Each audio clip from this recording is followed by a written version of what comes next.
Mental health, depression बहुत बड़ी बात होती है। बहुत पढ़ी हुई है, आपको तो ज्यादा समझना चाहिए।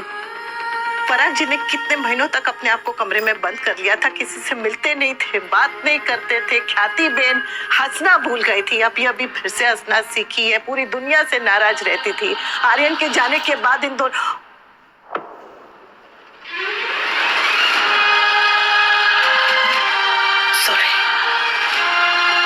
लो फिर से भाषण शुरू।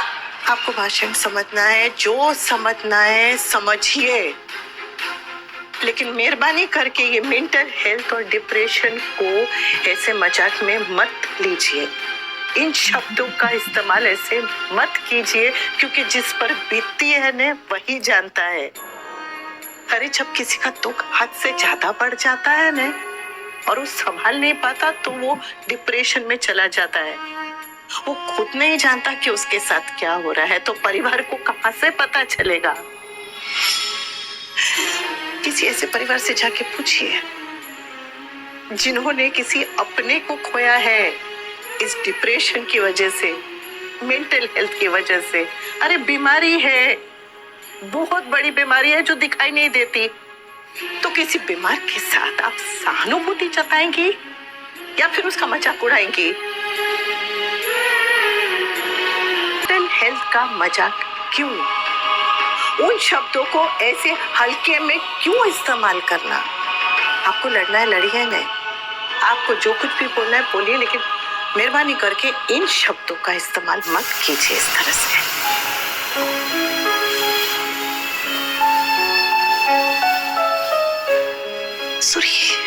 सुरी बेटा, हम तुम्हारी खुशी में शामिल होने आए थे, लेकिन खुशी खराब करती है। सुरी, दिवाकर को आप जानती भी नहीं थी वसुंधरा जी, लेकिन फिर भी आपने बहुत शांति से उसकी पूरी बात सुनी। क्या आपका ये फर्ज नहीं बनता कि किसी भी नतीजे पर पहुंचने से पहले आप एक बार, बस एक बार मेरी राही का सच सुन लीजिए? एक बार। ये बात इतनी बड़ी है नहीं जितना बड़ा इसे बना दिया गया है। मैं आप सबको बाद में सब एक्सप्लेन करूंगा, लेकिन आज प्रार्थना की गोद भराई है, उसके लिए ये दिन बहुत इंपॉर्टेंट है। तो प्लीज आज हम रस्म पे फोकस करें। अंश, प्रार्थना, बेटा तुम लोग बैठ। गौतम, पहले बड़ों को आशीर्वाद देना। पता नहीं क्यों ऐसा लग रहा है जैसे ये कुछ ठान के बैठा है।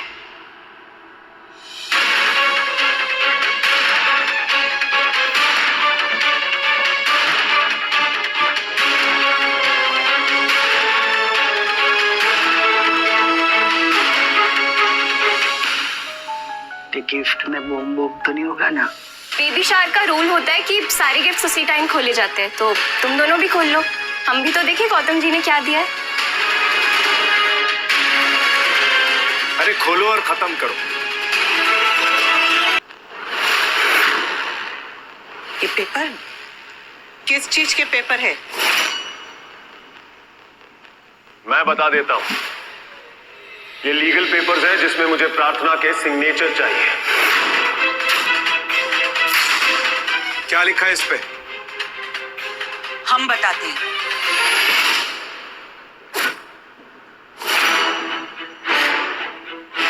इन पेपर्स पर यह लिखा है कि प्रार्थना बच्चा होने के बाद जहां चाहे रह सकती है, लेकिन ये बच्चा इसी घर में रहेगा, इसी घर में रहेगा।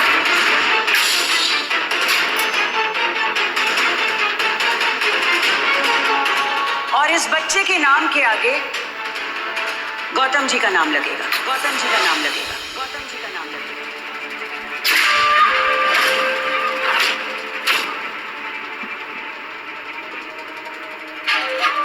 और गौतम जी बच्चे के पापा होंगे और मैं माँ।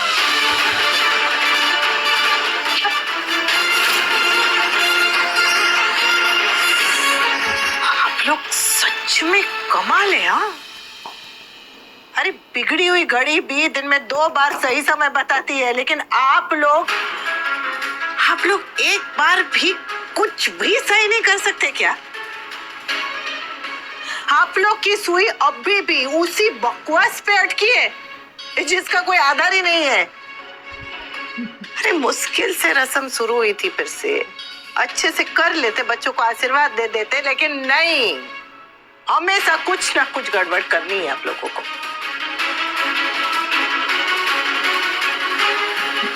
अरे बेटी की गोद भराई में ये तोहफा दे रहे हैं आप? हाँ? गोद भराई से प्रार्थना की नहीं हो रही है, बच्चे का बाप होने के हिसाब। बच्चा प्रार्थना का है और ये फैसला सिर्फ और सिर्फ प्रार्थना करेगी कि उसके बच्चे का पिता कौन है। लिमिट। और प्रार्थना फैसला कर चुकी है और बच्चे के बाप का हक मुझे दे चुकी है। मैं हूँ बच्चे का बाप। बच्चे का बाप मैं हूँ। अंश, मैं बाप हूँ। बच्चे का बाप मैं हूँ। मैं बाप। काट में रहो।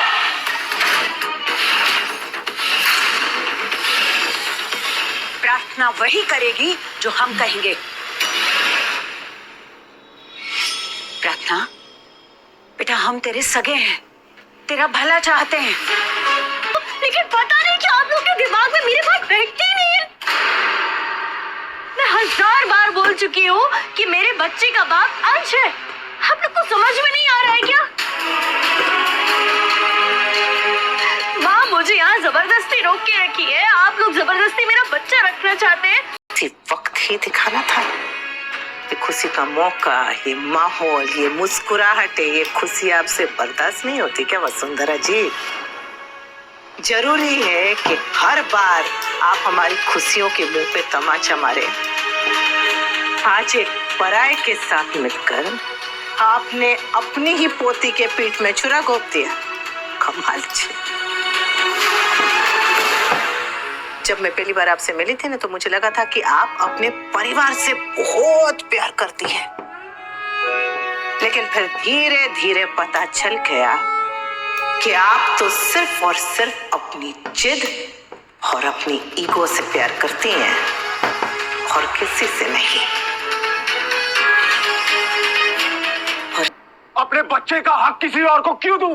क्योंकि गधे, पिता होना पति होने के साथ जुड़ा होता है। जब तू प्रार्थना का पति नहीं बन पाया तो इस बच्चे का बाप क्या ही बनेगा? क्यों नहीं? चल प्रार्थना। कहते जी, आपने हमें मानपूर्वक बुलाया इसलिए चले आए, लेकिन मुझे नहीं लगता अब हम यहाँ एक पल भी रुक पाएंगे। प्रार्थना को फोर्स मत कीजिए पापा, उसे जाने दीजिए। हाँ पापा, अगर प्रार्थना खुश नहीं रहेगी तो उसके बच्चे की सेहत पे बुरा असर पड़ेगा। प्लीज जाने दीजिए। मैं नहीं चाहती कि मेरा आर्यन मुझसे दूर जाए, लेकिन प्रार्थना की खुशी के लिए मैं अपने दिल पे पत्थर रखने को तैयार हूँ। प्लीज जाने दीजिए प्रार्थना को। ख्याति तुम पागल हो गई हो क्या?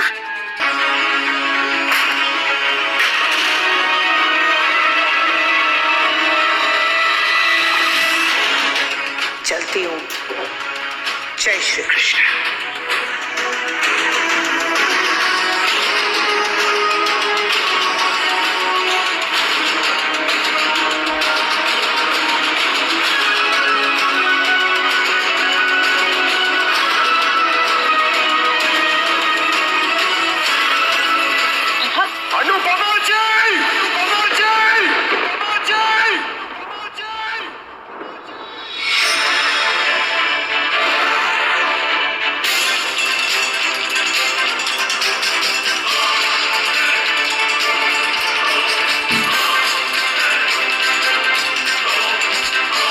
मेरी बेटी का हाथ छोड़िए।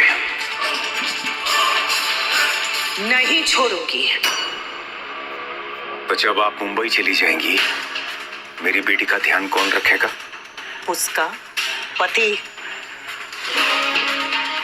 पति ऐसे नहीं होते हैं। तो फिर कैसे होते हैं? अरे आपके खानदान में ऐसे पति होते होंगे जो अपनी पत्नी पर अत्याचार करते हैं, लेकिन हमारे खानदान में पति ऐसे होते हैं मेरे अंश की तरह, बापूजी की तरह जो अपनी पत्नी का सम्मान करना जानते हैं, उन्हें प्यार से संभालना चाहते हैं। आप सोचती हैं कि आपको हमारी बेटी की हमसे ज्यादा फिक्र है? आपसे ज्यादा ना सही है, लेकिन आपसे कम भी नहीं है।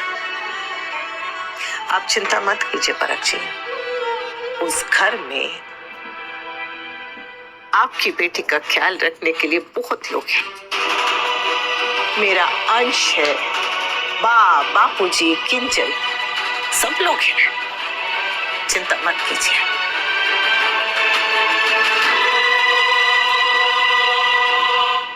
इस उम्र में बापूजी खुद का ख्याल रख लें, वही काफी है। तोशु और पाकी से आपको तो कोई उम्मीद है ही नहीं, इसलिए आपने उन लोगों का नाम नहीं लिया। अंश तो किसी काम का है ही नहीं। और बची किंजल, किंजल घर संभालेगी या मेरी बेटी का ध्यान रखेगी? उस घर में मेरी बेटी का ध्यान रखने वाला कोई नहीं है। तो इस घर में कौन ध्यान देगा? पहले आपकी बेटी इसी घर में थी ना, आप ही की आंखों के सामने।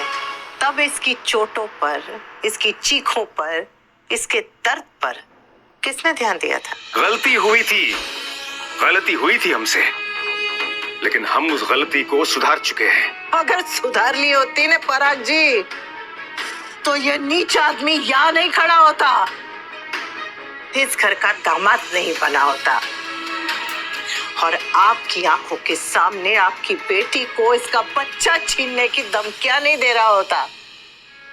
आप सबके सामने ये प्रार्थना से उसका बच्चा छीनना चाहता है, और आप लोग उस